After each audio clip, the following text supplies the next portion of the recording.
Right, here's perfect problem 3. In this problem, you're given two variables right here.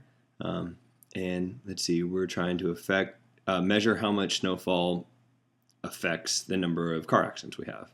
Okay. So in part 1, really you're just supposed to plug this into your calculator and figure out all this stuff. To figure out these four, you want to put your data in lists, and then well, that's not working very well. Do stat, and then calc, and then one variable stats. Or I suppose you could do two variable stats. You can do one variable stats twice or two variable stats once. Either way is totally fine. And for this guy right here, I think the only way to get that is by doing stat and then calc and then linear regression. I think in your calculator it says lin reg ax plus b. So if you put this data into list and hit those buttons on your calculator, I think you'll get these answers, 4 and 22 for the sample means, and about 3.0 and 18.0 for the sample standard deviations. I put 2.98 just so you can check to make sure you got the exact same thing out of your calculator, and 18.02, but up here I ask you to round to the nearest tenth. And for R, I think you should get 0.9579, which you can round off to 0.96. So not a whole lot to do there, just make sure you put the stuff right into your calculator. Part B is a little bit trickier. We want to calculate the least squared regression line. And the key here, I mean, you can check your answer with the calculator, but you want to make sure you use these formulas that I have written down here. This right here is our least squared regression line.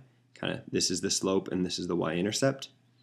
And the way you figure out the slope is it's r times the standard deviation of y over the standard deviation of x, which we can calculate as 0.96 times, then the standard deviation of y was 18.0, standard deviation of x was 3, and 0.96 times, this ends up being 6.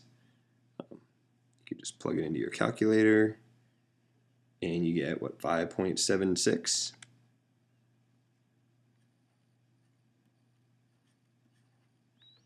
And then over here, once you know that this is 5.76, you can take y bar as 22 and subtract 5.76 times x bar, which is 4.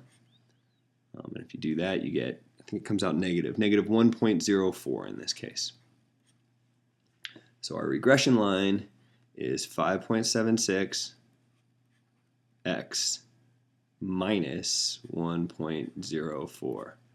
That estimates our value of y. All right, now we want to plot all the data in the least square regression line. Okay, so to plot the data, you just take them pairs like this.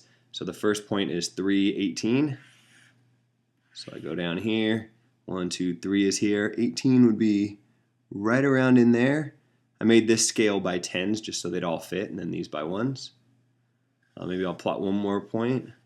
0 and 5. So you go 0 and then up 5, and you got a point right here. All right, I plotted all these data. I decided you didn't have to watch me do that. I have 1 point left. It's at 422. So 1, 2, 3, 4 here, and then up to 22. And this plots all my data. Kind of looks like we have some positive correlation here, which would make sense. The snowier it is, the more accidents we have. But let's see, now I'm supposed to plot my least squared regression line, which is this line right here, which is a little bit tricky. Let's see, negative 1.04 is my y-intercept. But remember, the scale here is 10, so negative 1 is like just barely below 0 here. Maybe that green dot.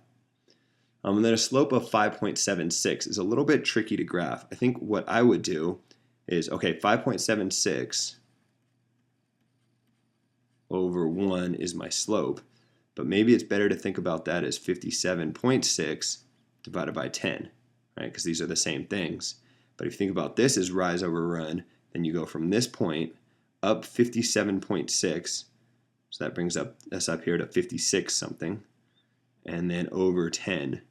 So 10 comma 56 is right about there. And then if I connect my green dots, more or less. Yeah, not too bad. Get a regression line, something like that. So if your answer looks anything like this, I think you're in pretty good shape. And that is the end of this problem.